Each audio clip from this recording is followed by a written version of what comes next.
ক্ষতি হবে।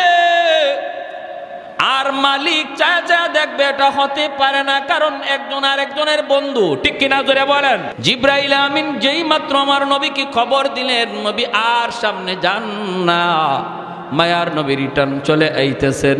লোকগুলা যায় বলতেছেন, নেতা, ও নেতা, আর ঘুমায় থাকা লাগবে না, উঠে যাও, বাতিজা তোমার আসে নাই। আবু জাহেল লাফ দিয়ে বিছানা থেকে উঠছে। কসকি বলে হ আসছিল ভালোই, কে কি কইলো কাউরে দেখলামও না, আবার চলে যাইতেছে। আবু জাহেল বিছানা থেকে ওইটা কয়, কই আমার বাতিজা, কই? কইয়া দরজা দিয়ে লাফ দিছে, দৌড় দিছে। এই দৌড় দিতে যায় ওর নিজের খবরও নাই, নিজে যে গর্ত বানায় রাখছে এই গর্তে নিজেই যায় পড়ছে। যেই গর্ত আমার নবীর জন্য বানাইছিল এই গর্তে কে পড়ছে? আবু জাহেল। কে পড়ছে? আবু জাহেল যেই মাত্র গর্তের ভিতরে পড়লো, আল্লাহ পাক গর্তকে ডাক দেয়া কয়, এরে গর্ত, তোর পেটে এইবার কে ঢুকছে? কয়, আল্লাহ তোমার দুশমন, তোমার বন্ধুর দুশমন। আল্লাহ কয়, এরে গর্ত, তুই গর্ত আরো বেশি করে গভীর হইয়া যা। এরে যদ্দূর নিচে নিতে পারস ল। এখন আবু জাহেল খালি নিচে যায়। লোকজনরে ডাক দিছে, আমারে তুল, আমারে তুল, আমারে উঠা। আবু জাহেল হাত বাড়াইছে, লাগাল পায় না। আবু জাহেল কই, মুই ফালা, মুই চং, চং ফালা, কয় চংও লাগাল পায় না। রশি ফালা, রশি তো লাগাল পায় না। এইবার আবু জাহেল নিচ থেকে কয়, আমি বুঝে ফেলেছি গন্ডগোল কোন জায়গায়। আমি তো এত বড় গর্ত বানাই নাই, আমার বাতিজারে মারার জন্য আমি এত গভীর গর্ত বানাই নাই রে। আমি তো ফরার পরে বুঝতেছি আমি কই ঢুকছি। অতএব আমাকে এখান থেকে তোরা কেউ তুলতে পারবে না। আমাকে যদি আজকে উঠাইতে হয়, তুলতে হয়, আমার বাতিজা মোহাম্মদ লাগবে। কেমন চিনাটা চিন্ত বুঝে না বুঝে। তোরা একটু যা, আমার বাতিজা মোহাম্মদ রে যা বল, আমি গর্তে পড়া গেছি, তোলার জন্য সহযোগিতা লাগবে। লোকগুলা দৌড়ে আমার নবী, রহমতের নবী, মায়ার নবী, খুলুক আযীমের অধিকারী নবী, উত্তম চরিত্রের অধিকারী নবীর দরবারে লোকগুলা হাজির। হাজির হয়ে বলতেছে, মুহাম্মদ, তোমার চাচা আবু জাহেল। নবী বলতেছে, আমার চাচা আবু জাহেল কি হইছে? কয়, গর্তের ভিতরে পড়ে গেছে, এখন তো তারে আমরা তুলতে পারি না, রশি দিয়েও লাগাল পাই না, চং লাগায়ও লাগাল পাই না, এখন তো তোলবার কোনো উপায় দেখি না। আমাদেরকে পাঠাইছে তোমাকে নেওয়ার জন্য, তুমি না গেলে বুঝি তারে তোলা সম্ভব হবে না। আল্লাহর নবী ভালো করে জানেন এই গর্তটা বানাইছিল নবীকে মারার জন্য। এটা জানার পরেও আমার মায়ার নবী, খুলুক আযীমের অধিকারী নবী কয়, আমাকে নিয়ে চলো, আমার চাচারে গর্ত থেকে তুলতে আমি নবী সাহায্য করব। আল্লাহু আকবার। এ ভাই, আমরা হইলে বলতাম কি, গর্তে পড়ছে তো ভালো হয়েছে, এখন উপর থেকে মাটি দিয়া কবর দিয়া ফেলো, বলতাম না? ও গর্তে গেছে তো ভালোই হয়েছে, ওর আরো আগেই গর্তে যাওয়ার প্রয়োজন ছিল। কিন্তু মায়ার নবী, দয়ার নবী তখনও কোনো অভিযোগ করেন না। আমার নবী তখনও বলেন না আমি কেন যাব, এই গর্ত তো আমার জন্য বানাইছিল, এমন কোথাও না রহমতের নবী বললেন না। এজন্য আল্লাহকে, বন্ধু, এমন এক আখলাক আমি আল্লাহ তোমারে দিয়েছি, দুশ্মনের জন্য তুমি রহমতের দোয়া করো, দুশ্মনের জন্য তুমি রহমতের দোয়া করো, ওই আখলাকটা আমি আল্লাহ তোমারে দিয়েছি। আল্লাহ নবী গর্তের কিনারায় আসলেন, আয়েশা নবী ডাক দিলেন, চাচা কেমন আছেন? আবু জাহেল গর্তের ভিতর থেকে বলতেছে, বাতিজা আমি কেমন আছি তুমি তো দেখতেছ, তুমি তো নিজেই দেখতেছ, চাচা খবর কি, ঘটনা কি? আবু জাহেল কয়, বাবারে ঘটনা তো তুমি সব জানো, তোমারে তোমার আল্লাহ জানায় দিছে। এ বাতিজা মুহাম্মদ, বিশ্বাস কর বাবা, কসম করে বলি আমি এত গভীর গর্ত তোমার জন্য বানাই নাই। আমি পড়ার পরে, আমি গর্তে পড়ার পরে দেখতেছি যে গভীর, এত গভীর আমি করি নাই।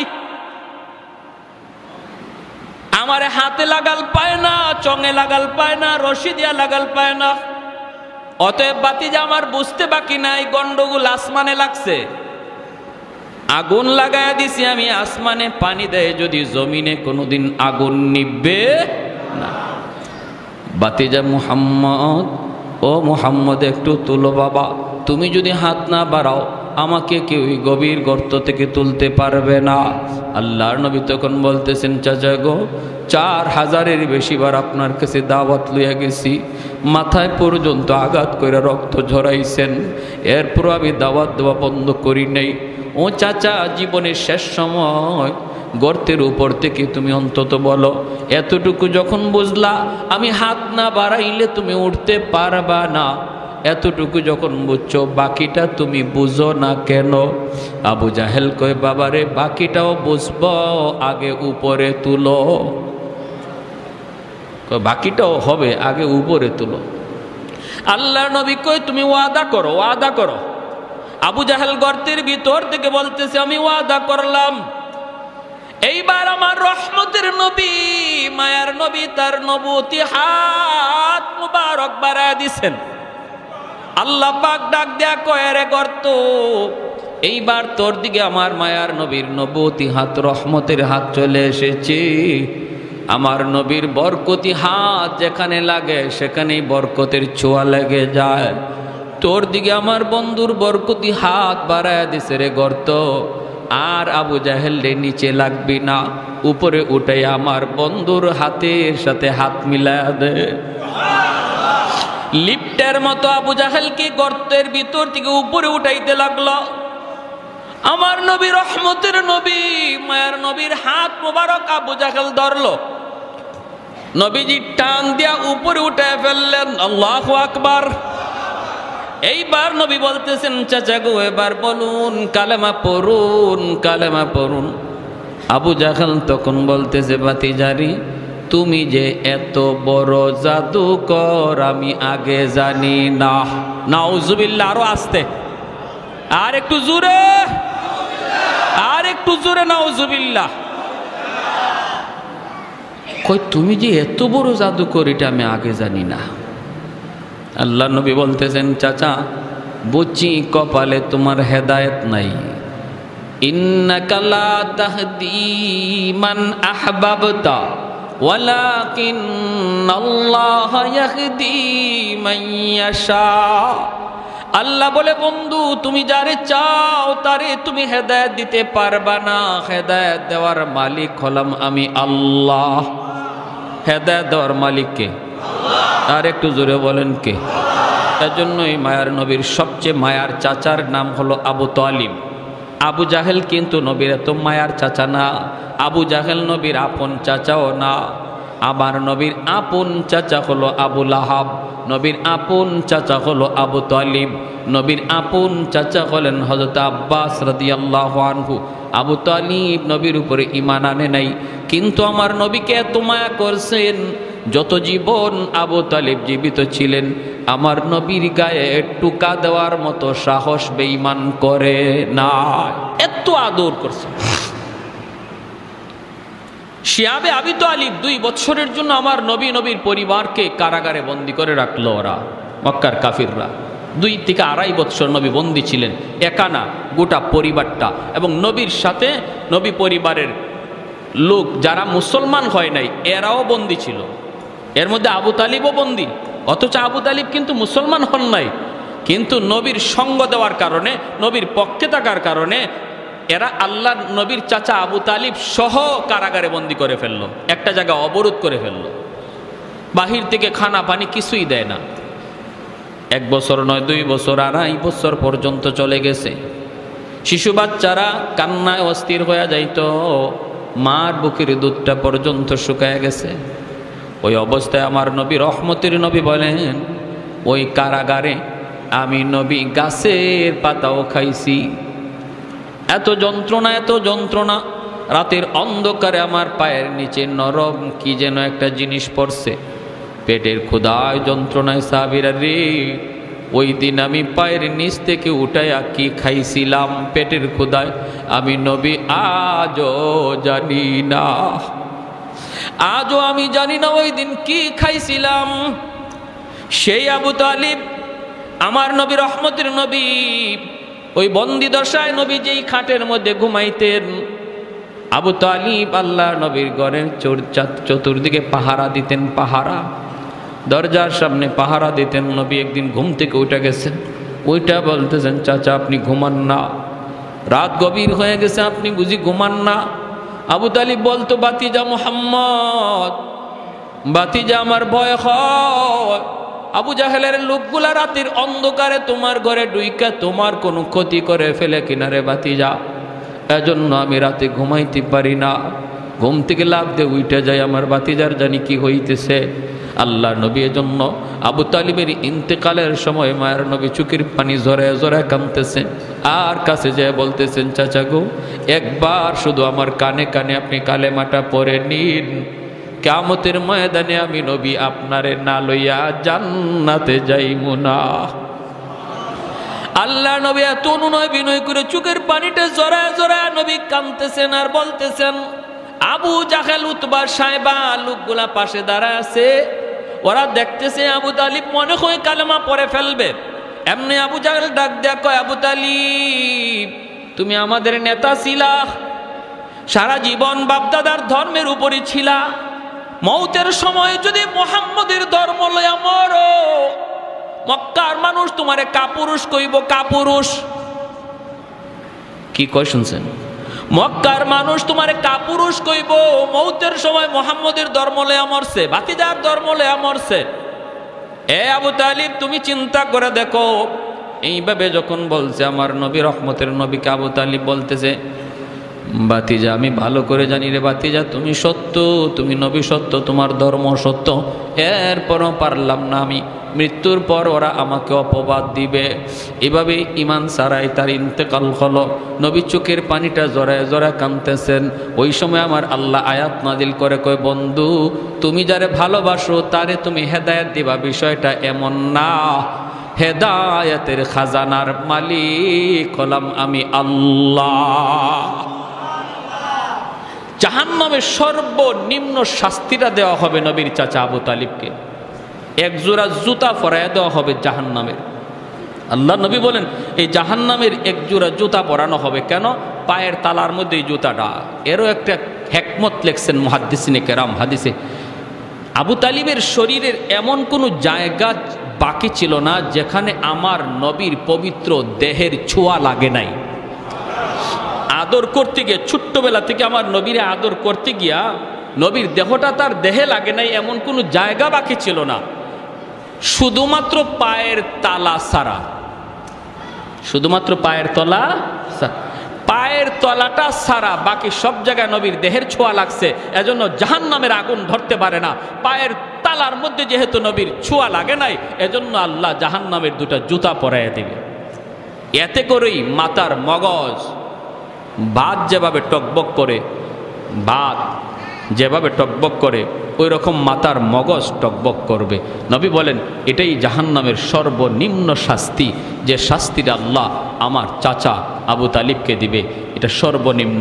সর্বনিম্ন শাস্তিটা যদি এমন হয় যে জুতার গরমে পায়ের মাথার মগজ টকবক করে, তাহলে এর চেয়ে কষ্টের শাস্তিটা কেমন হইতে পারে?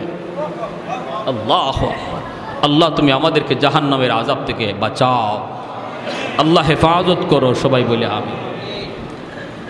ওয়া ইন্নাকা লাআলা খুলুকিন আযীম।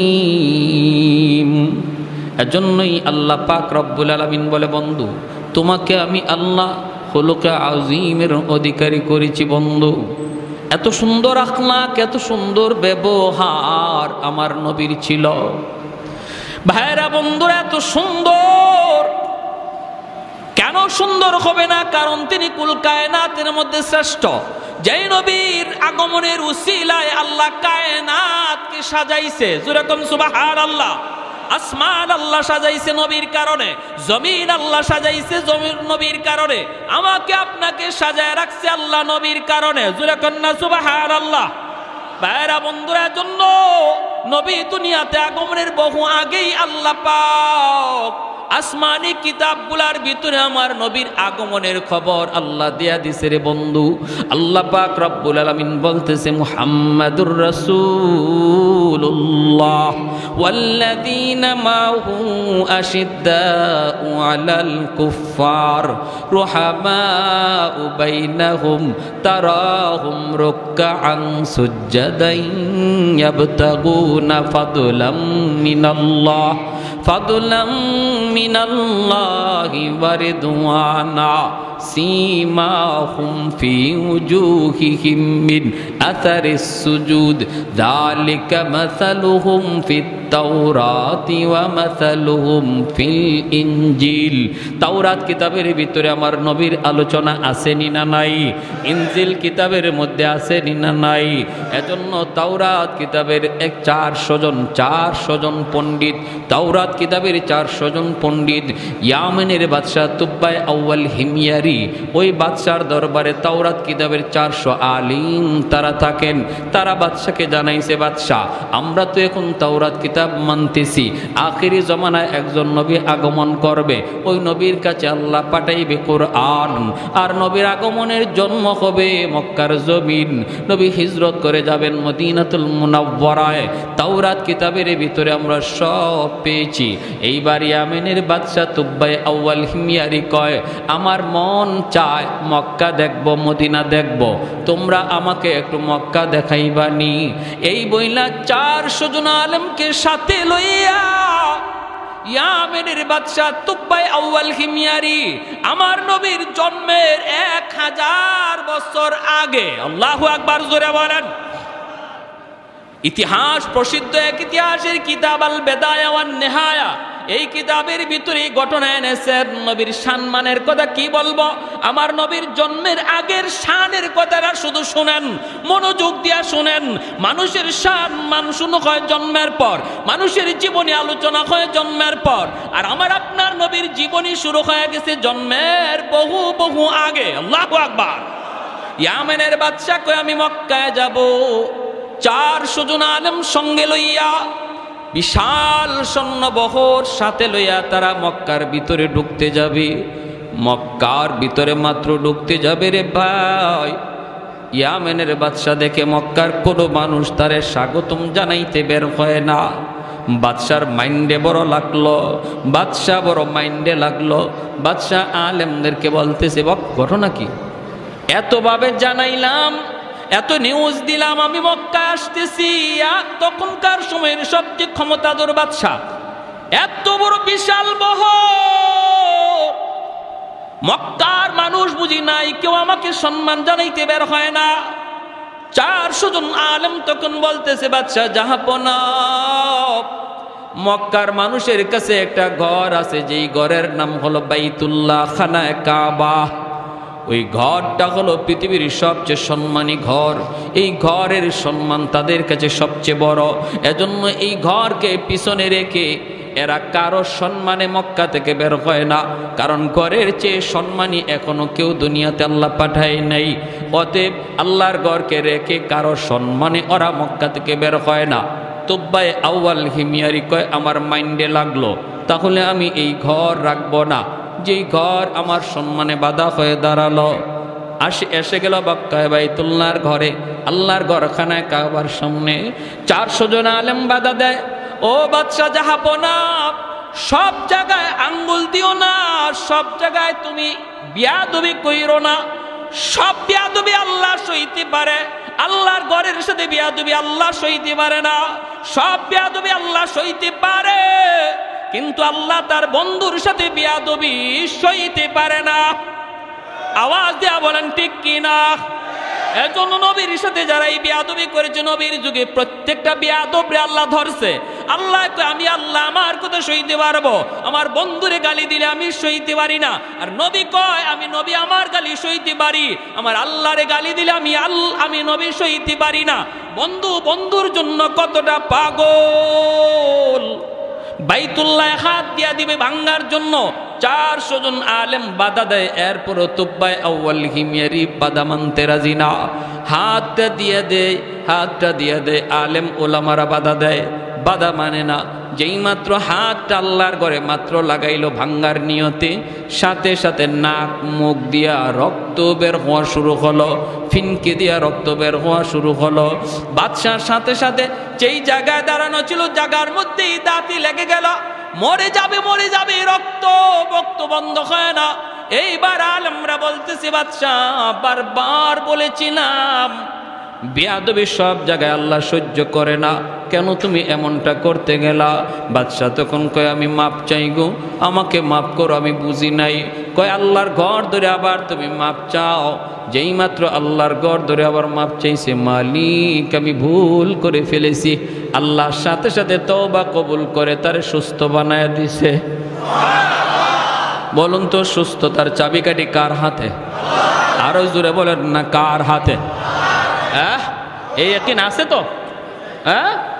সাবধান, এটা মনে রাখবেন না ওই জায়গার পানি গায়ে লাগাইলে সুস্থ হয়ে যাইবেন, অমুকে ফু দিলে পরে আপনি সুস্থ হয়ে যাইবেন, এই ধরনের ইয়াকিন রাখা যাবে না। সুস্থতার মালিক কে? আল্লাহ। এখন বাদশাহ কয়, যেই ঘরে এত দামি ঘর, এই ঘরে আমি একটা খেদমত করব। তারা কয়, কি খেদমত? কয়, আমি আল্লাহর ঘরের গিলাফ লাগাইয়া দিব। আমার নবীর জন্মের 1000 বছর আগে আল্লাহর ঘর খানায় কাবার গিলাফ লাগাইল যে ব্যক্তি, সে হলো ইয়ামেনের বাদশাহ তুব্বাই আউয়াল হিময়ারি। কে উল্লেখ করেছেন? প্রসিদ্ধ ইতিহাসবিদ আল বেদায়া ওয়ান নেহায়া কিতাবের ভিতরে। এই আল্লাহর ঘরে গিলাফ লাগানো হলো। আজও আল্লাহর ঘরে গিলাফ আছে, পরিবর্তন হয়, বদলানো হয়, কিন্তু সিস্টেম ও তখন থেকে শুরু হয়েছে। এরপরে উলামায়ে কেরাম বলতেছে, আর একটু সফর করবেন? আর একটু সফর করব, আমি মক্কার আশপাশ দেখব। ঘুরতেছে একটা রাস্তার কিনারা, একটা রাস্তা দিয়ে তারা হাঁটতেছে। এইবার রাস্তাটা যাওয়া মাত্রই দেখা যায় 400 জন আলেম একজন আরেকজনকে লক্ষ্য করে বলতেছে, দোস্ত, রাস্তার কন্ডিশন দেখে মনে হয় এই রাস্তাটা বুঝি আমরা ভালো করে চিনি। রাস্তার বিবরণ তাওরাত কিতাবের মধ্যে এসেছি। কোন রাস্তা? কয়, নবীজি যেই রাত্রে মক্কা থেকে মদিনায় হিজরত করবেন যেই রাস্তা দিয়া, এই রাস্তাটা কেমন হবে, কন্ডিশন কেমন হবে, ওই রাস্তার বিবরণ আল্লাহ তাওরাত কিতাবে উল্লেখ করেছেন। শুধু আমার নবীর কথা তাওরাতে না, নবী যে রাস্তা দিয়া হিজরত করে মদিনায় যাবেন ওই রাস্তাটা কেমন হবে, এই কথাগুলিও আল্লাহ তাওরাত কিতাবে উল্লেখ করেছে। 400 জন আলেম একজন আরেকজন কয়, দোস্ত একটু দেখ, তাকায় দেখ কিতাবের সাথে মিলে কিনা। কয়, 100% মিলে গেছে, এই সেই রাস্তা, হিজরতের রাস্তা। কয়, তাহলে আর থামা যাবে না, চলতে থাকো, মদিনা পর্যন্ত আমরা যাব। তখন তো মদিনায় কোনো ঘর নাই, বাড়ি নাই, মদিনায় কোনো ঘর নাই, বাড়ি নাই, কিন্তু তারা বলতেছে আমরা মদিনা পর্যন্ত যাব। কারণ মদিনা কোন জায়গাটা হবে, ওই জায়গার আবহাওয়া কেমন হবে, এই জায়গার এলাকাটা কেমন হবে, আল্লাহ তাওরাত কিতাবে উল্লেখ করেছেন। অতএব আমরা মাটি দেখলে বুঝে ফেলবো এটাই হবে সোনার মদিনা। যাইতেছেন সোনার মদিনায় যাইয়াই 400 জন তাওরাতের আলেম ডানে বামে তাকায়, পাহাড় পর্বত দেখে জমিনের পরীক্ষা করে সবাই শুকরিয়া তান আল্লাহর কদমে সেজদায় পড়ে গেছে। বাদশা বলতেছে, উলামায়ে কেরাম আমাকে একটু খুলে বলো না কি হয়েছে? কয়, শুকরান আলহামদুলিল্লাহ, আমরা মদিনাতুল মুনাওয়ারার সংবাদ পেয়ে গেছি, সন্ধান পেয়ে গেছি। কয়, কোন জায়গা? কয়, যেখানে আপনি আমি দাঁড়ায় আছি গো বাদশাহ, এই জায়গায় হবে সোনার মদিনা, যেখানে আখিরি নবী চিরনিদ্রায় শুয়ে থাকবেন। মক্কার আপন মানুষগুলি নবীকে মক্কায় থাকতে দিবে না, রক্তের মানুষগুলো আমার নবীকে পিটায় রক্তাক্ত করবে। সেই নবী চোখের পানি মুইসা মদিনার দিকে হিজরত করবে। আর এই হবে সেই সোনার মদিনা। এখানেই বসতি গড়ে উঠবে, এখানেই নবী শুয়ে থাকবে। এই কথা বলা মাত্র উলামায়ে কেরাম কান্দে আর কয়, বাদশা জাহাপনা, আপনি আপনার ইয়ামিন চলে যান, আপনার সৈন্য সামন্ত লয়ে আপনি ইয়ামিন চলে যান। কিন্তু আমরা সিদ্ধান্ত নিয়েছি, মদিনার সংবাদ যেহেতু পেয়ে গেছি, সন্ধান যেহেতু পেয়ে গেছি, আমরা বাকি জীবন এই জায়গায় কাটায় দিব। এখানেই যেন আমাদের মরণ হয়, এখানেই যেন আমাদের কবর হয়। আমাদের কবরের পাশ দিয়ে যেন রহমতের নবী হাঁটা চলা করে। আমার নবী রহমতের নবীর পায়ের ধুলায় যেন আমরা কবরে শান্তি পাই। যেরকম সুবহানাল্লাহ। এ ভাই, একটু মনোযোগ দিয়ে শোনো রে নবীর আশিক, একটু তোমার আমার নবীর শান মানের কথাগুলি একটু শোনো। আমি তো শুধু শানের কথাগুলা বলতেছি, আমার নবী এখনো আসেনি নাই দুনিয়ায়। দুনিয়া আসার আগে নবীর শান কি ছিল ওই কথাগুলি শুধু একটু বলতেছি, মনোযোগ দিয়ে শোনো। আজকে কার প্রেমে পাগল হয়েছো তুমি? কোন খেলোয়াড়ের প্রেমে পাগল হয়েছো? কোন মানুষের প্রেমে পাগল হয়েছো? পাগল যদি হওয়ার কথা, মহব্বত যদি তোমার করার কথা, ইশক ভালোবাসা যদি তোমার অন্তরে নেওয়ার কথা, তিনি হবেন তোমার নবী, তোমার কান্ডারি নবী, নবী মুহাম্মাদুর রাসূলুল্লাহ সাল্লাল্লাহু আলাইহি ওয়াসাল্লাম। উলামায়ে কেরাম কয়, বাদশা আপনি চলে যান, আমরা ইয়ামেন ফিরে যাব না। আমরা মদিনাতে আমাদের কবর বানাতে চাই, মদিনা যেন আমাদের কবর হয়। বাদশা বলতেছে, আমারও তো মন চায় আমার কবরটাও মদিনায় হোক, কিন্তু আমি তো ইয়ামেনের বাদশা। আমি যদি বাদশাহী যদি আমাকে ছাড়তেও হয়, কাউকে বুঝাইতে হবে। কি করব? আমি ইয়ামেন চলে যাই, তোমরা এখানে থাকো, আমি তোমাদের জন্য 400টা ঘর বানিয়ে দিয়ে যাই। বাদশাহ 400 জন আলেমের জন্য 400টা ঘর বানায় দিল। একটা ঘর বাদশাহ আলাদা করে বানাইতেছে মনের মাধুরী দিয়া। এত সুন্দর করে বাদশাহ একটা ঘর বানাইতেছে। 400 জন আলেম ডাক দিয়া কই, বাদশাহ যাব না, এই ঘরটা তুমি কার জন্য বানাও? এই ঘর তুমি কার জন্য বানাও? বাদশাহ চোখের পানি মুছে আর কয়, আমার রহমতের নবী যখন মক্কা থেকে মদিনায় হিজরত করবে, মদিনায় তোর কোনো বাবা থাকবে না, তার কোনো ভাই বোন বলতে কেউ থাকবে না। মদিনায় তার কোনো ঘর থাকবে না, বাড়ি থাকবে না। মায়ার নবীর জন্য আমি তার জন্মের 1000 বছর আগে মদিনায় ঘর বানায়া দিয়া গেলাম, যেন হিজরত করে আমার নবী মদিনা আসার পর কারো বাড়িতে যাইতে না হয়, কারো ঘরে ঢুকতে না হয়, নবী যেন নিজের ঘরে ঢুকতে পারে। এই ঘরটা মনের মাধুরী দিয়া বাদশা বানায় দেয়, আর ঘরটা তালা দিয়া চাবিটা আমির সাহেবের হাতে বুঝায় দেয়। বাদশা কান্দে, আমির সাহেব চাবিটা হাতে নেন, আপনার মৃত্যুর আগে আপনি আপনার চাবিটা আপনার ছেলেরে বুঝায় যাবেন। ছেলেরে বলবেন সে যেন তার ছেলের হাতে বুঝায় দিয়ে যায়, তারে বলবেন সে যেন বুঝায় যায়। এইভাবে এই চাবির প্রকৃত মালিক হলেন রহমতের নবী, মায়ার নবী। আর আমার একটা চিঠি, আমি চিঠিটাও দিয়া গেলাম, চিঠিটাও আমানত হিসাবে রাখবা।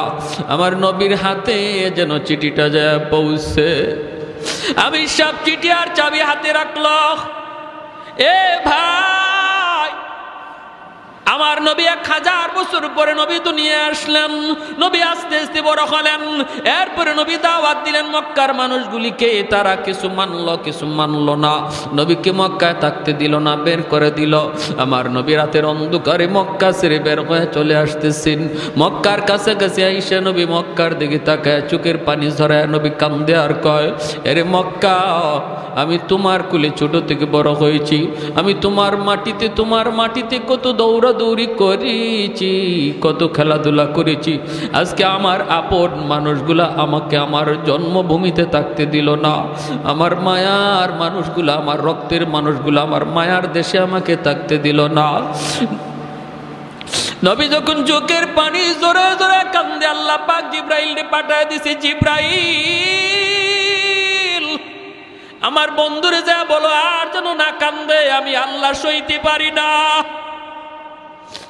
আমার বন্ধুরে যা বলো, আমি আল্লাহ ওয়াদা দিলাম জন্মভূমির দিকে তাকে যেন বন্ধু চোখের পানি না জড়ায়। আমি জানি তার দেশের প্রতি, জন্মভূমির প্রতি বন্ধুর মায়া লাগতেছে। যায় তুমি সুসংবাদ দাও, অল্প দিনের ভিতরে আমি মদিনা থেকে আবার তার জন্মভূমিতে তারে ফিরিয়ে দিব। যায় বলো বন্ধু যেন না কাঁদে, তার চোখের পানি আমি আল্লাহ সইতে পারি না। আল্লাহ নবী রহমতের নবী মক্কা আসলেন। নবীজি কুবা এলাকায় সর্বপ্রথম অবস্থান করলেন। এখন যে মসজিদে কুবা, এখানে নবী সর্বপ্রথম মসজিদ বানাইলেন। আর নবী ঘোষণা দিলেন, এই কুবা মসজিদে যে 2 রাকাত নামাজ পড়বে আল্লাহ তারে কবুল একটা উমরা হজের সওয়াব দান করবেন। এই কুবা এলাকাটা হলো আমার নবীর বাবা আব্দুল্লাহর নানার বাড়ি। এই জায়গাটাতে আমার নবীর কিছু আত্মীয় স্বজন ছিল। এজন্য কুবা এলাকায় নবী সর্বপ্রথম অবস্থান করলেন, মসজিদ বানাইলেন। মদিনা থেকে মানুষ নবীকে সুস্বাগতম জানানোর জন্য কুবার দিকে রওনা দিছে। সবাই কুবার দিকে রওনা দিছে। এইদিকে ওই আমির সাহেবের হাতে ইয়ামেনের বাদশার দেওয়া যে চিটিয়ার চাবি ছিল, এই চিটিয়ার চাবি আমানত হিসাবে আস্তে আস্তে হাত পর হাত, এক হাত থেকে আরেক হাত হইতে হইতে সর্বশেষ আমির সাহেবের বংশের যেই লোকটার কাছে সর্বশেষ এই চিটিয়ার চাবি এসে পৌঁছল, তার নাম হলো আবু আইয়ুব আনসারী রাদিয়াল্লাহু আনহু। সর্বশেষ এই চিটিয়ার চাবি হযরত আবু আইয়ুব আনসারী রাদিয়াল্লাহু তাআলা আনহুর হাতে এই চিটিয়ার চাবি এসে পৌঁছল। মদিনার মানুষজন কুবার দিকে যায়। মানুষেরা কয়, আবু আইয়ুব তুমি কি যাইবা না নবীকে আগে আনতে? আবু আইয়ুব আনসারী কয়, তোমরা যাও, আমি একটা ঘর মোছামুছি করতেছি, পরিষ্কার করতেছি। বলে এই ঘর কার ঘর? কয় বুঝবা সব পরে সব তোমরা জানবা, তোমরা যাও। আমার মন বলে তোমরা নবীকে যে খুঁজে তালাশ করো, আর আমার নবী আমাকে খুঁজতে এখানে আসবে। আমার মন বলে মায়ার নবী আমাকে খুঁজতে এখানে আসবে, কারণ আমার আল্লাহ অবশ্যই তার বন্ধুকে জানায় দিছে, বন্ধু তোমার ঘর রেডি আছে, এখনো ওই ঘরের তালা কেউ খুলে না, সবার আগে তুমি যায় তালা খুলবা। আল্লাহ নবী রহমতের নবীর কাছে মদিনার মানুষজন যা বলতেছে, নবী গো আমার বাড়িতে আপনি আগে উঠুন। ওগো নবী আমার অতটা বাড়ি আছে, এতটা ঘর আছে, থাকার কোনো সমস্যা নাই। আল্লাহ নবীকে যার যার বাড়িতে নেওয়ার জন্য সবাই পাগল পারা হয়ে গেল। মায়ার নবী দয়ার নবী তখন বলতেছেন, আমি কার বাড়িতে থাকবো, কার বাড়িতে উঠবো আমি জানি না, আমি কোথায় যাব এটা জানেন আমার আল্লাহ জানে। আমার উটনি, আমি যেই উটের উপরে সওয়ার হয়েছি এই উট জানে আমার ঠিকানা কোথায় হবে। আল্লাহু আকবার। कौनैन मुख्तार खुदा तुमको बनाया, कौनैन मुख्तार खुदा तुमको बनाया, उम्मत का निगाहबान खुदा तुमको बनाया, उम्मत का निगाहबान खुदा तुमको बनाया। मौला मेरा आका मेरा रहमत की नबी है, ताजदार मदीना है तुम्हारे अरबी है, ताजदार मदीना है तुम्हारे अरबी है। अशजार ने देते हैं नबूवत के शहादत, तशकीक कमर में है तो अंगुल की इशारात। আমার নবীর আঙ্গুলের ইশারায় চাঁদ 2 টুকরা ওইসিনি না ওইসে না। আল্লাহুম্মা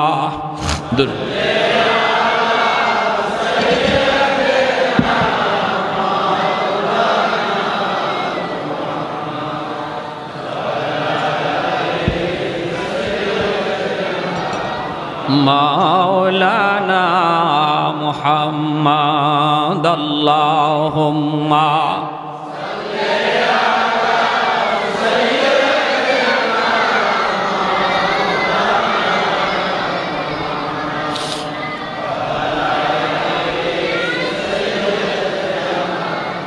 মাওলানা মুহাম্মদ। ভাইরা আমার, এজন্য বলতেছিলাম আল্লাহ নবী বলতেছে আমি জানি না কোথায় যাব, কোন দিকে যাব, জানেন আমার আল্লাহ জানে। আমার উটনি মায়ার নবী উটের পিঠে উঠে গেলেন। সাহাবায়ে কেরাম, মদিনার মানুষ যাদেরকে আনসার বলা হয়, নবীর সাথে যারা মক্কা থেকে মদিনায় হিজরত করেছে তাদেরকে মুহাজির বলা হয়। আর মদিনার মানুষ যারা নবীকে সাহায্য করেছে তাদেরকে আনসার বলা হয়। আনসার শব্দের অর্থই হলো সাহায্যকারী। তারা সাহায্য করেছেন, জায়গা দিয়েছেন, ঘর দিয়েছেন, টাকা দিয়েছেন, সব দিক দিয়ে সহযোগিতা করেছেন, বিদায় তাদের নাম হলো আনসার। সবাই যায়, যান না শুধু একজন। তিনি কে? আবু আইয়ুব আনসারি। তিনি তো ওই ঘরটা শুধু মুছামুছি করতেছেন, পরিষ্কার করতেছেন। আমার নবীর উটনি একে একে নবীকে নিয়ে চলতে লাগলো। সামনে একজনের বাড়ি পড়ে, ওই বাড়িওয়ালা মনের ভিতরে বড় আশা নিয়ে বসা থাকে, ও মালিক, তোমার বন্ধুর উটনিটা যদি আমার বাড়ির সামনে একটু বসত, হায় রে, যদি আমার বাড়ির সামনে উটনিটা একটু বসত। কিন্তু না, বাড়িটা পাস করে যখন উটনিটা চলে যায় সে নিরাশ হয়ে যায়। সামনের বাড়িওয়ালা বুক ভরা আশা নিয়ে আবার বসা থাকে, মনে হয় আমার বাড়িতে উটনিটা বসবে, তার বাড়িতে উটনিটা বসলো না। আগাইতেছে মক্কা মদিনার অলি গলি দিয়ে উটনিটা যায়। কেউ তারে রাস্তা চিনায় দেওয়া লাগতেছে না, যেন উটনি মদিনার সব রাস্তা চিনে। এইভাবে উটনিটা মায়ার নবীকে নিয়ে ঘুরতেছে। ঘুরতে ওই সেই বাড়ি, যেই বাড়ি নবীর জন্মের 1000 বছর আগে ঘর বানায় গেল ইয়ামেনের বাদশা তুব্বায়ে আউয়াল হিময়ারি, মসজিদে নববীর পাশে ওই ঘরের সামনে নবীর উটনিটা গেল। ওই জায়গায় আবু আইয়ুব আনসারীর হাতে হলো চিঠি আর চাবি। ওখানে যাইয়া উটনিটা মায়ার নবীকে নিয়ে বসে গেল। আল্লাহু আকবার। আবু আইয়ুব আনসারী, আমার নবী, রহমতের নবী, মায়ার নবী ডাক দেয়া বলতেছেন, আবু আইয়ুব, কোথায় আমার চিঠি আর চাবি? আমার হাতে দাও। কেউ বলে নাই। ওই সময় মদিনার মানুষ, নবীর সাথে হিজরতকারী আবু বকর, কেউ জানে না এই চিঠির ইতিহাস কি, চাবির ইতিহাস কি। আল্লাহ নবী দা বলতেছেন, আবু আইয়ুব, কোথায় আমি নবীর চিঠি আর চাবি? তোমার কাছে আমানত, আমার আমানত আমার হাতে বুঝায় দাও। আবু আইয়ুব আনসারী চোখের পানিটা মুছে আর কয়, নবী গো, আমি ভালো করে জানতাম গো নবী, আপনাকে আমার আল্লাহ সব জানায় দিবে, আর আপনি ঠিকই আমার খুঁজেই পর্যন্ত পৌঁছে যাবেন। আমি তো কুবা যাইতে পারতাম, যাই নাই। আমি আপনার ঘরটা মুছামুছি করতেছি গো আল্লাহর নবী। মায়ার নবী চিঠিটা আর চাবিটা হাতে নিয়েছেন। হাতে নিয়ে মায়ার নবী চিঠিটা খুললেন। চিঠিটা খোলার পরে নবী দেখেন লিখছে তুব্বায়ে আউয়াল হিময়ারি, নবীর জন্মের 1000 বছর আগের চিঠি। এই চিঠিতে ইয়ামেনের বাদশা লেখছে, ও গো মায়ার নবী, রহমতের নবী, সরওয়ারে দু জাহান, সাইয়্যিদুল মুরসালিন, নবী গো, সফরে বের হয়ে আপনার মদিনাতুল মুনাওয়ারার সন্ধান পেয়ে গেছি। আমার 400 জন আলেম মদিনায় রয়ে গেছি, ওদের কবর হবে আপনার কবরের পাশে। মন চাইছিল আমিও থাকতাম, কিন্তু পারলাম না। আমি বাদশা হয়ে ইয়ামেন ফিরে গেলাম। ও গো নবীজি, আমি আপনার জন্য একটা ছোট্ট হাদিয়া রেখে গেলাম গো নবী, একটা ছোট্ট কামরা। মদিনায় যেদিন আপনি হিজরত করে আসবেন, আপনি ওই কামরার মধ্যে আগে ঢুকবেন, এই ঘরের মালিক হলেন আপনি। আমি আপনার উপরে আপনার জন্মের 1000 বছর আগে ঈমান আনলাম। জন্মের 1000 বছর আগে ঈমান আনলো ইয়ামেনের বাদশাহ তুব্বায়ে আউয়াল হিময়ারি। ভাইরা আমার জন্য বলতেছি, আমার নবীর সম্মানের কথা কি বলবো, সারা রাত বললেও শেষ হবে না। মায়ার নবী, দয়ার নবী জন্মগ্রহণ করলেন। নবী জন্মগ্রহণ করলেন, মক্কার পাশ থেকে মানুষজন, মহিলারা বাচ্চা নেওয়ার জন্য আসতেছে লাইন ধরে। নবীর দুধমা হালিমা সাদিয়া, তিনিও আসতেছেন লাইন ধরে। বান্ধবীদের সাথে হালিমা সাদিয়ার উটনিটা কোনোভাবেই সাথে পাল্লা দিয়া পারে না, কারণ হালিমা সাদিয়ার উটনিটা বড় দুর্বল। আল্লাহর নবী, রহমতের নবী, মার কুলে জন্মের আগেই তো নবী বাবা হারাইলেন, আমার নবী তো এতিম। হালিমা সাদিয়া বান্ধবীদের সাথে পাল্লা দিয়ে পারলেন না, ওরা আগে চলে আসলো, কারণ উট ছিল তার বড় দুর্বল, হাঁটতে পারে না। বান্ধবীরা আগে আইসা একে একে ভালো ভালো ঘর থেকে বাচ্চাগুলি টাকার বিনিময়ে নিয়ে গেল। আমার নবীর দরজার সামনে যে হাজির হয়, হাজির হয়ে কয় বাচ্চা আসেনি? নবীর মা আমেনা কয় আছে তো। কয় বাবা আসেনি? নবীর আম্মা চোখের পানিটা মুছে আর কয় না, আমার সন্তানের বাবা নাই, আমার সন্তান মোহাম্মদ ইয়েতিম, আমার সন্তান আব্বা কুয়ে ডাক দিতে পারে না। বাবা ডাক দেওয়ার ভিতরে কত মজা আমার নবী জানে না, আব্বু ডাকটার মধ্যে কত মজা আমার নবী জানেন না। কয় না না, এতিম সন্তান নেওয়া যাবে না, নাইলে আমরা বকশিশ বেশি পাবো না। মহিলারা একে একে চলে গেল, কেউ নবীকে নিল না। হালিমা সাদিয়া সবার পরে মক্কায় ঢুকলেন। সবাই তো ভালো ভালো ঘর থেকে বাচ্চা নিয়ে গেছে। হালিমা সাদিয়ার ভাগ্য আমার নবীর দরজায় তারে নিয়ে আসছে। হালিমা সাদিয়া দরজার সামনে আইসা বলতেছে বাচ্চা আসেনি? নবীর আম্মা কাঁদেন আর বলেন আমার সন্তানের তো বাবা নাই। আছে তো বাচ্চা, বাবা নাই, এতিম, তুমি নিবানি। হালিমা সাদিয়া দরজার বাহির থেকে বলতেছে দরজাটা একটু খুলো, তোমার মানিকের চেহারাটা এক নজর দেখাও, এরপরে সিদ্ধান্ত নিব আমি নিব কি নিব না। দরজাটা খোলার পর আমার নবীর চেহারাটা দেখা মাত্র হালিমা সাদিয়া আল্লাহু আকবার বলে আওয়াজ দিয়া উঠলেন, আল্লাহু আকবার। হালিমা সাদিয়া কই গো আমেনা, আমি হালিমা জীবনে কত সুন্দর সন্তান দেখেছি, এত সুন্দর বালক আমি জীবনে কোনোদিন দেখি নাই। আমেনা বলতেছে তুমি কেমনে দেখবা, আমিও তো দেখি নাই। আল্লাহ পাক কয় জিব্রাইল রে, হালিমাও বুঝি আমার বন্ধুর মতো দেখে নাই, মায়ও বুঝি আমার বন্ধুর মতো কাউরে দেখে নাই, তুমি জিব্রাইলে দেখছো নি? জিব্রাইল কয় আল্লাহ পৃথিবীর পূর্ব থেকে পশ্চিম, উত্তর থেকে দক্ষিণ, তামাম দুনিয়া আমি জিব্রাইল সফর করেছি। কসম খোদার মালিক, তোমার বন্ধুর মতো দ্বিতীয় আরেকজন সুন্দর আমি পৃথিবীর কোথাও পাই না। আল্লাহ পাক কয় জিব্রাইল তুমি কেমনে দেখবা, আমিনা কেমনে দেখবে, হালিমাও কেমনে দেখবে? আমি আল্লাহ কি বলি শুনো, আমি তো খালিক, আমি তো মালিক, আমি তো মানুষ বানাই। আমি আল্লাহ বলতেছি আমার বন্ধুর মতো দ্বিতীয় আরেকজন পৃথিবীতে আমি অতীতে বানাই নাই, ভবিষ্যতেও বানাবো না।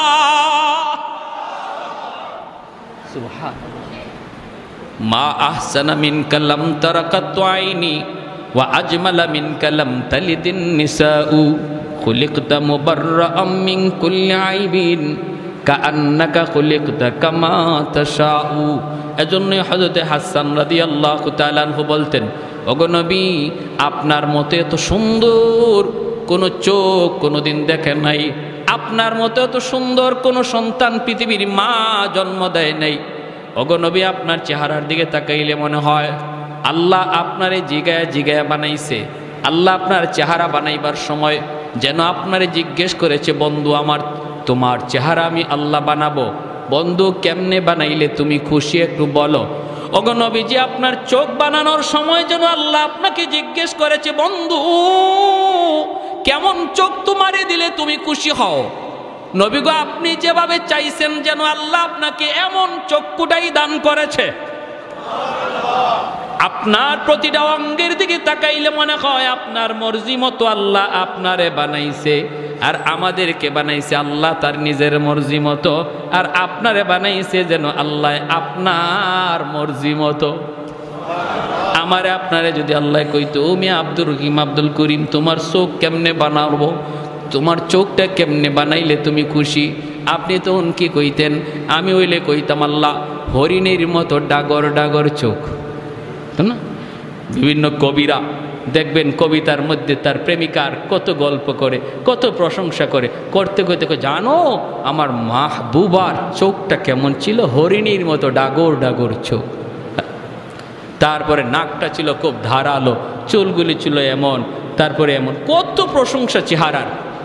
হযরত হাসান রাদিয়াল্লাহু তাআলা নবীজির একজন প্রসিদ্ধ সাহাবী, তিনি বহুত বড় কবি ছিলেন। তিনি বলতেছেন খুলিকতা মুবাররাআম মিন কুল্লি আইবিন কান্নাকা খুলিকতা কামা তাশাউ, এতটা নিখুঁতভাবে আল্লাহ আপনারে বানাইছে গো নবী, আপনার দিকে তাকাইলে মনে হয় আপনার মর্জি মতো আল্লাহ আপনারে বানাইছে। যেটা যেভাবে বানাইতে কইছেন আল্লাহরে, আল্লাহ যেন এইভাবে আপনারে বানাই দিছে। সুবহানাল্লাহ। এজন্য আল্লাহ বলে, জিব্রাইল আমার বন্ধুর মতো সুন্দর আরেকজন পাইবা কোত্থেকে? আমি বানাইলে তো পাইবা, আমি তো বানাই নাই, আমি আল্লাহ তো বানাই নাই, পাবা কোত্থেকে? সুবহানাল্লাহ। এজন্য নবীকে কোলে নিয়ে হালিমা সাদিয়া উটের পিটাইয়া বসছেন, আমার কিচ্ছু লাগবো না, আমি বাচ্চা লয়ে যাই। চেহারায় কয় অনেক কিছু, চেহারায় কয় বহুত নিয়ামত, চেহারায় কয় বহুত বরকতি বাচ্চা, বহুত বরকতি বাচ্চা। হালিমা সাদিয়ার স্বামী উটের পিঠে বসা, গিয়ে নিয়ে উঠছে পরে হালিমা সাদিয়ার স্বামী বলতেছে, হালিমা গো কিছু পাইছো? হালিমা সাদিয়া বলতেছেন, স্বামী গো চেহারা দেখো, কিছু না, চেহারায় মনে হয় আমরা সব পায়া গেছি, চেহারায় বোঝা যায় আমরা সব পায়া গেছি। আল্লাহ নবীকে কোলে নিয়ে হালিমা সাদিয়া উটের পিছে বসছেন, আর সামনে বসছেন তার স্বামী। এবার স্বামী উটকে পিটাইতেছেন। খাসাইসুল কুবরা নামক কিতাবের ভিতরে লিখেন আল্লামা জালালউদ্দিন সুয়ুতি রহমতুল্লাহ আলাইহি, পিঠে চাবুক দিছেন উটরে, চল বাড়ি যাব, বাচ্চা তো পেয়ে গেছে। উট নড়ে না, চড়ে না, লড়েও না, পিটা খায় উটে, কথা কয় না, আরো পিটায়, উট নড়ে না, চড়ে না। এইবার হালিমা সাদিয়া অবাক, স্বামী অবাক, ঘটনা কি? উট নড়ে না, চড়ে না, বসছে যে আর উঠেই না। এইবার উট আল্লাহর কাছে তার জবান চায়, জবান উঠে আল্লাহর কাছে জবান চায়, মালিক আমি তো হায়বান, তুমি আমার জবান দেও নাই, এতে আমার কোনো বাধা নাই, আপত্তি নাই, কোনো অভিযোগও নাই, মালিক তোমার মর্জি, কিন্তু আল্লাহ এই মুহূর্তে আমার একটু জবান খুলে দাও, আমি আমার মালিকের সাথে একটু কথা বলবো। কেন আমি উট হাঁটতেছি না, নড়তেছি না? সাথে সাথে আল্লাহ উটের জবান খুলে দিয়েছে। উট ডাক দেয়া কয়, মালিক আমারে যতই মারো, যতই পিটাও, আমি কিন্তু নড়ব না, হাঁটব না, কারণ তোমার পিছনে যে বসছে, তোমার বিবি যারে কুলে নিয়ে বসছে, তুমি তারে না চিনলেও আমি উট তারে চিনে ফেলেছি, আমি উট তারে চিনে ফেলেছি। ইনি রহমতের নবী সাইয়্যিদুল মুরসালিন, ওনার খাতিরে আল্লাহ কায়নাত বানাইছে, আমারে বানাইছে, তোমারে বানাইছে। ওই রহমতের নবী যদি তোমার পিছনে বসে, বেয়াদবি হয়, বেয়াদবি হয়। আমার রহমতের নবীর আগে বসাও, তুমি পিছনে যাও, আমাকে মারা লাগবে না, আঘাত করা লাগবে না, আমি দ্রুত দৌড়াইতে থাকব। হালিমা সাদিয়ার স্বামী ডাক দিয়া কয়, হালিমা গো কারে লই আইছো?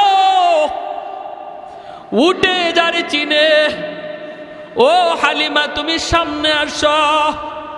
হালিমা সাদিয়া আমার নবীকে নিয়ে সামনে আইসা বসলেন, স্বামী পিছনে বসছে, উট আস্তে করে দাঁড়ায় গেছে। এইবার উঠে ডাক দিয়ে কই, মালিক একটা আবদার করি, আমার রহমতের নবী যেখানে যার উপরে চড়বে সেই পৃথিবীর শ্রেষ্ঠ হয়ে যাবে। আমার নবী আমার পিঠে উঠছে, আমি উট পৃথিবীর ভিতরে সবচেয়ে বড় ভাগ্যবান। আসার সময় আমি উটের লাগাম ছিল তোমার হাতে মালিক, এখন যেহেতু রহমতের নবী আমার পিঠে বসছে, নবীর নরম হাতে আমার উটের লাগামটা ধরায়া দাও, আমাকে পিঠা দেওয়া লাগবে না, আমি দ্রুত দৌড়াইতে থাকব। আমার রহমতের নবীর নরম হাতে যেই উটের লাগাম ধরায় দিছি, উটের শরীরের মধ্যে আল্লাহ পাক বরকত দিয়া দিছে, শক্তি আল্লাহ দিয়া দিছে। বান্ধবীরা যারা আগে উনারে ফালায়া বাড়ি যাওয়ার ছিল, মাঝ রাস্তায় যায় ওদেরকে ক্রস করে ফেলছে। বান্ধবীরা কয়, হালিমা গো এই উটটা এত শক্তি আসলো কোত্থেকে? আসার সময় তোমার উটের কোনো শক্তি ছিল না, তোমার উট আমাদের সাথে হাইটা পারে নাই, এখন দেখা যায় তুমি আমাদেরকে ফালায় চলে যাইতেছ, এটা কি ওই উট নাকি অন্য কোনো উট? হালিমা সাদিয়া চুকির পানি মুছে আর কয়, না রে বান্ধবীরা, এটা ওই উট, এটা কি আগের উটি, নতুন কোন উট নয়। যাবার সময় উটের লাগাম ছিল আমার স্বামীর হাতে, আর এখন উটের লাগাম হলো রহমতের নবীর হাতে। शाफ़िअ रूज़ जज़ा व ज़ा ख़तीब अंबिया शाफ़िअ रूज़ जज़ा व ज़ा ख़तीब अंबिया साहिब हौज़ लिवाज़िल ले खुदा रूज़ अतीद साहिब हौज़ लिवाज़िल ले खुदा रूज़ अतीद साहिब असरार ऊना मुझसे अकबर बरमला इल्मे ऊ अज अव्वलिनो आखिरी अंदर मजीद रहमतुल्लिल आलमी खंदश खुदावंद करीम खल्क़ो खुल्क़ो क़ौलो फ़िअलो हदियो सिमते ऊ हमीद। जोरे बोली अल्लाहु अकबर। ওই নবী এখনো রওজায় শুয়ে শুয়ে আমার আপনার জন্য আল্লাহর কাছে কাঁদতেছে। উম্মতের প্রতিটা হরকত, প্রতিটা আওয়াজ, প্রতিটা নড়াচড়া, প্রতিটা কাজ, খবরগুলি আল্লাহ ফেরেশতার মাধ্যমে নবীর কাছে পৌঁছাইতেছে। আমরা এখানে বসে আজকে নবীর আলোচনা করতেছি, আল্লাহ ফেরেশতার মাধ্যমে নবীর কাছে পৌঁছাইতেছে। জোরে কোন সুবহানাল্লাহ। যখনই আল্লাহর নবীর কাছে এই খবর যায়, নবী গো আপনার উম্মত আপনার আদর্শ ছেড়ে দিছে, আপনার সুন্নত ছেড়ে দিছে, তার চেহারা দেখলে আপনার উম্মত যে বোঝা যায় না, তার কাজ দেখলে আপনার উম্মত যে চেনা যায় না। ওগো নবী, ওরা তো আজকে ইহুদ খ্রিস্টানদের কালচার নিয়ে নিছে। তখন রহমতের নবী রওজায় শুয়া শুয়া চোখের পানি ঝরায় ঝরায় কান্দে, উম্মত আমি নবী তোমার জন্য উহুদের ময়দানে দান শহীদ করেছিলাম। আমি নবী তোমার জন্যই আবু জাহেলের হাতে আঘাত খেয়ে রক্ত ঝরাইছিলাম। আমি নবী তোমার জন্যই উহুদের ময়দানে রক্ত ঝরেছিল, তায়েফের জমিনে আমার রক্তে পায়ের জুতা আটকে গেছিল। ও উম্মত আমি তোমার জন্যই করেছিলাম। আমি নবী যদি চাইতাম, আল্লাহ আমি শান্তি চাই, আল্লাহ আমি ধন দৌলত চাই। আল্লাহ বলে বন্ধু উহুদ পাহাড়টারে স্বর্ণ বানায় তোমার পিছনে ঘুরতে বলবো, তুমি যেদিকে যাবা ওইদিকে তোমার পিছনে স্বর্ণের পাহাড় ঘুরবে, স্বর্ণের পাহাড় ঘুরবে। আমি তো সব কিছুকে লাথি মেরেছি উম্মত তোমার জন্য, তোমার জন্য। আজ সেই উম্মত তুমি বুঝি আজকে আমি নবীর ভুলে গেছো, আমার নবীর আখলাক ভুলে গেছো, আমার আদর্শ ভুলে গেছো। আজকে তোমাকে মসজিদে পাওয়া যায় না, আজ তোমাকে মসজিদে পাওয়া যায় না, ওয়াজ মাহফিলে পাওয়া যায় না, আজ তোমাকে বিভিন্ন গান বাজনার অনুষ্ঠানে পাওয়া যায়। তোমার মুখের দিকে তাকাইলে পরে আমার উম্মত বলে তোমাকে চেনা যায় না। প্যারে হাজিরিন এজন্য বলি যুবক একটু নিজেরে বুঝাও, একটু নিজেরে বুঝাও। কিয়ামতের ময়দানে ওই আমাকে যদি নবীর সামনে দাঁড় করানো হয়, আমার সুরত দেখলে নবী খুশি হবে না লজ্জা পাবে? যদি নবীর সুন্নত না ধরি, নবীর আদর্শ মতো না চলি, আমার নবীর সামনে যখন আমাকে দাঁড় করানো হবে তখন আমার নবী লজ্জা পাবে, কষ্ট পাবে। হায় রে আমার উম্মতের বুঝি হালত। হাসরের মাঠে নবীর একটা উম্মত এরকমভাবে জাহান্নামের আসামি হয়ে রওনা দিয়া দিছে, জাহান্নামের আসামি হয়ে রওনা দিয়া দিছে। ফেরেশতারা হাত করা পা করা লাগায় নিয়ে যাইতেছে। হযরত আদম আলাইহিস সালামের চেহারাটা হবে সবার চেয়ে উঁচু। আদম আলাইহিস সালাম হাসরবাসী মানুষকে একটা উপরে গাছ যেভাবে নিচের মানুষকে দেখে এরকমভাবে দেখবে। আদম আলাইহিস সালাম দেখতেছে একটা মানুষকে নিয়ে যাইতেছে জাহান্নামের ফেরেশতারা, তার হাত পায়ের অঙ্গগুলা চমকাইতেছিল। তার গুনার কারণেই নিচ্ছে, কিন্তু সে নামাজ পড়তো, অজু করত, আর অজুর কারণে তার অঙ্গগুলা চমকাইতেছিল। আদম আলাইহিস সালাম তখন ডাক দিবে, ইয়া মুহাম্মদ, ইয়া আহমদ, আমার নবীকে ডাক দিবে। নবীজি দৌড়ে আসবে, বাবা আমাকে কেন ডাক দিয়েছেন? আল্লাহ নবীকে আদম আলাইহিস সালাম বলবে, মুহাম্মদ আমার তো মনে হচ্ছে ওই জাহান্নামী আসামিটা তোমার উম্মত, কারণ তার অজুর অঙ্গগুলা চমকাইতেছে। মুহাম্মদ তুমি তাড়াতাড়ি যাও, তারে বাঁচাও। আল্লাহ রাসূল সাল্লাল্লাহু আলাইহি ওয়াসাল্লাম বলেন, তখন আমি কোমরের মধ্যে গামছা দিয়ে একটা বাঁধ দিব, শক্ত করে দ্রুত দৌড় দিতে গেলে মানুষ যাবে প্রস্তুতি নেয়। নবী বলেন আমি কোমরটার একটা বাঁধ দিব, বাঁধ দিয়ে একটা দৌড় দিব, দৌড় দিয়ে ফেরেশতাদেরকে বলবো, ফেরেশতারা থামো, আমার উম্মতের সমস্যাটা কোথায়, অসুবিধাটা কোথায়, আমার একটু দেখায় নাও। ফেরেশতারা থামবে না। ফেরেশতারা বলবে আমাদের থামার কোনো সুযোগ নাই, আমরা আল্লাহর অবাধ্য হতে পারি না, আমার আল্লাহর আদেশ তারে নিয়ে যাওয়া, আমরা থামতে পারবো না। নবী দৌড়ান, হুচুট খায় নবী পয়রা যান, ওইখান থেকে নবী আবার উঠে আবার নবী দৌড় দেন, আবার দৌড় দিতে যায় নবী স্পিডে পয়রা যান, আবার নবী উঠে ফেরেশতারা থামো, আমার উম্মতের সমস্যাটা কি, তার অপরাধটা কি, আমাকে একটু বুঝায় নাও। দৌড়তে থাকবে। ফেরেশতারা যখন থামতেছি না, তখন আল্লাহর নবী এক জায়গায় বসে নিরাশ হয়ে আরশে আজিমের দিকে তাকায় চোখের পানিটা ফালায় দেবে, ফালায় বলবে, আল্লাহ তোমার ফেরেশতারা আমার কথা শুনে না, আল্লাহ আল্লাহ আল্লাহ তোমার ফেরেশতারা আমার কথা শুনে না। যে চোখের পানিটা ফালাইয়া নবী ডাক দিবে, আল্লাহ বলে ফেরেশতারা যে যেখানে আসো থেমে যাও, পিছনে আমার বন্ধু তোমাদেরকে ডাকতেছে। আল্লাহ নবী কাছে যাবেন, যা বলবেন কি সমস্যা, বলে তার গুনার পাল্লা ভারী। নবী বলবেন আমার আরেকটাবার আমার চোখের সামনে তোমরা একটু পাল্লাটা ওজন দাও। চোখের সামনে পাল্লাটা ওজন দিবে। আল্লাহ নবী তার হাত থেকে একটা কাগজের টুকরা, যে কাগজের ভিতরে তার ঈমানটা ছিল নির্ভেজাল, ওই ঈমানের কাগজটা একটা পাল্লায় নবী রেখে দিবে। সাথে সাথে গুনার পাল্লা হালকা হয়ে যাবে, নেকির পাল্লা ভারী হয়ে যাবে। এতটা উম্মতের জন্য পাগল যে নবী এখনও রওজায় শুয়া হাসরের মাঠেও শুধু ইয়া উম্মতি উম্মতি করবে। আর কোথায় কোন জায়গায় আমার উম্মত আটকে আছে এই খবর পেয়ে পাগলের মতো দৌড়াবে। সেই নবীর আদর্শ ভুইলা আজকে তুমি কারে ফলো করতেছো? তুমি কারে অনুসরণ করতেছো? কাকে, কার সুরত ধরছো যুবক? কার সুরত ধরছো একটু বলো। যে নবী বলতেছেন আমি আমার মাকে পাই নাই, আমার মাকে পাই নাই, দুধ মাকে পেয়েছি। যে দুধ মার সেবা খেদমত নবী এতটা করলেন, মায়ের খেদমতের এতটা আদেশ দিয়া গেলেন। আজকে তোমার দ্বারা তোমার মা কষ্ট পায়, তোমার দ্বারা তোমার বাবা কষ্ট পায়, আজকে তোমার দ্বারা তোমার এলাকার মুরব্বী কষ্ট পায়, আজকে তোমার দ্বারা তোমার উস্তাদ কষ্ট পায়। বলো এই কি তোমার নবীর আখলাক ছিল? এই কি তোমার নবীর আদর্শ ছিল? প্রতি বৎসর রবিউল আউয়াল এসে তোমাকে কি সবক দিয়ে যায়, আমাকে কি সবক দিয়ে যায়?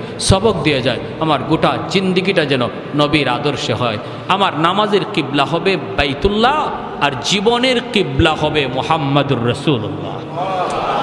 নামাজের কিবলা বলেন আমার সাথে মুখস্থ করেন, নামাজের কিবলা বাইতুল্লাহ, জীবনের কিবলা মুহাম্মাদুর রাসূলুল্লাহ। তার মানে আমার জিন্দিগিতে যা কিছু আমি করব, খাবো এটাও নবীর তরিকায়, ঘুমাবো নবীর তরিকায়, হাঁটবো নবীর তরিকায়, হাসবো নবীর তরিকায়, ব্যবসা করব আমার নবীর তরিকায়, চাকুরি করব নবীর তরিকায়, বাবা হিসাবে ঘর শাসন করব নবীর তরিকায়, সন্তান হিসাবে চলবো নবীর তরিকায়। কারণ আমার নবী বাবাও ছিলেন, সন্তানও ছিলেন। এমন কোনো পৃথিবীর সেক্টর নাই যে জায়গাটাতে আমার নবীর আখলাক আর আদর্শ খুঁজে পাওয়া যাবে না। তুমি রাখাল হও, সেখানে দেখবা মরুর দুলাল আমার নবী, রহমতের নবী, তিনি ছাগল রাখালি করছেন, তোমার কাছে নবীর আদর্শ রয়েছে। তুমি ব্যবসায়ী হও, দেখবা শাম সিরিয়ার ব্যবসায়ী মুহাম্মদুর রাসূলুল্লাহ তোমার জন্য ব্যবসায় আদর্শ রেখে গেছেন। তুমি চাকুরিজীবী হও, দেখবা আম্মাজান খাদিজাতুল কুবরা রাদিয়াল্লাহু তাআলা আনহার ব্যবসার চাকুরি করেছেন, সেখানে তোমার জন্য আখলাক রেখে গেছেন। তুমি বাবা হও, দেখবা খাতুনে জান্নাত ফাতেমা রাদিয়াল্লাহু তাআলা আনহার বাবা হিসাবে বাবার আদর্শ রেখে গেছেন। তুমি সন্তান হও, দেখবা মুহাম্মদুর রাসূলুল্লাহ আব্দুল্লাহর বেটা হয়া তিনি আদর্শ তোমার জন্য রেখে গেছেন। সমাজের একজন লোক হও, দেখবা হিলফুল ফুজুল নামের সংগঠন তৈরি করে সমাজ সংস্কারের আন্দোলন আমার নবী তোমাকে শিখায় গেছেন। কোথায় তুমি জানতে চাও, কি শিখতে চাও? এমন সেক্টর নাই যেখানে আমার নবীকে খুঁজে পাবা না। তারপরেও পুরা কপাল তোমার আমার, পুরা কপাল তোমার আমার যদি আমরা এই জায়গা ভুলে থাকি, এই সমস্ত দিক থেকে নিজে অবহেলায় থাকি, এটা আমার কপাল পুরল, আর কেউর কপাল পুরল না, আমি নিজেই কপাল পুরা হলাম। আল্লাহ আমাদের সবাইকে এই মাসকে সামনে রেখে গোটা জিন্দিগিটা, বিশেষ করে আজকে যদি এতটুকু ওয়াদা করি যে আমি আমার নবীর জীবনের সবচেয়ে বড় আদত যেটা 5 ওয়াক্ত নামাজ জামাতে পড়া, যে নবী অসুস্থ হয়েও মসজিদে জামাতে এসেছেন সাহাবীদের কাঁধে ভর দিয়া, আমরা যারা আজকে এখানে বসলাম এতটুকু সবক যদি এখান থেকে নেই যে হুজুর নিয়ত করলাম মৌতের আগ পর্যন্ত আমার নবীর কলিজা আর ব্যথা দেব না, আমি কষ্ট হলো মসজিদে জামাতে আসব, জামাতটা সারলে আমার নবীর কলিজায় ব্যথা পায়। নবী যখন দেখছেন হুজরা থেকে আবু বকর সিদ্দিকের ইমামতিতে নামাজ চলছে, জামাত চলছে, হুজরা থেকে নবীজি তাকে মুস্কি হাসছেন আর বলছেন আল্লাহ তুমি আমার উম্মতকে কবুল করো, আমার উম্মতের গোটা জিন্দিগি যেন এইভাবে নামাজের কাতারে কেটে যায়। যেরকম সুবহানাল্লাহ। কারা কারা নিয়ত করতে পারি 5 ওয়াক্ত জামাতে পড়ার? আল্লাহ প্রতিটা হাতকে তুমি কবুল করো। আর যাদের বাপমা আছে আল্লাহ যেন বাপমার সেবা করে আমরা চলতে পারি, মা বাবার কলিজায় যেন ব্যথা না দিই। আয় আল্লাহ মুরব্বীদের সাথে যেন আমরা বেয়াদবি না করি। আল্লাহ আমাদের প্রত্যেকটা হাতকে কবুল করো। জোরে কোন আমিন। ওয়া আখির দাওয়ানা আনিল হামদুলিল্লাহি রাব্বিল আলামিন।